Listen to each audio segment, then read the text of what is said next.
నేను చాలా సైక్లోన్లు చూశాను, కానీ ఫస్ట్ టైం నా జీవితంలో యంత్రాంగం టెక్నాలజీ ఇంటిగ్రేట్ అయ్యి లాస్ట్ మైల్లో సమర్థవంతంగా మనం హ్యాండిల్ చేయగలిగాం. ఒక గ్రామంలో ఉండే వ్యక్తికి టెక్నాలజీ కానీ లేకపోతే తుఫాను కానీ ఎట్లా వస్తుంది, ఎప్పుడు వస్తుంది తెలియని పరిస్థితి నుంచి మన లాస్ట్ మైల్లో ఉండే మన ప్రభుత్వ ఉద్యోగి వీళ్ళంతా కూడా పర్ఫెక్ట్గా దీన్ని హ్యాండిల్ చేసే పరిస్థితికి వచ్చారు.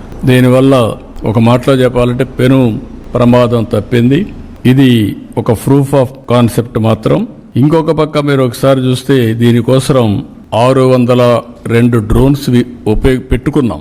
ప్రిపేర్డ్నెస్ పర్ఫెక్ట్గా చేశాం.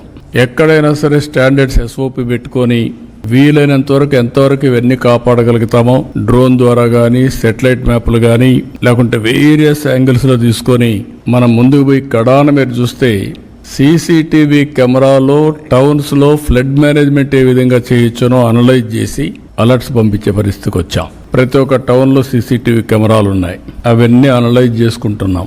అనలైజ్ చేసుకొని మన వాళ్ళు ఫ్లడ్ మేనేజ్మెంట్ చేశారా లేదా, ముందస్తు జాగ్రత్తగా మనం చేసిన పని అన్ని డ్రైన్స్ అన్ని క్లీన్ చేయించాం. అర్బన్ ఏరియాలో కానీ రూరల్ ఏరియాలో కానీ వీలైనంత వరకు చేయించాం. దానివల్ల వచ్చిన వాటర్ వచ్చినట్టు పోగలిగింది.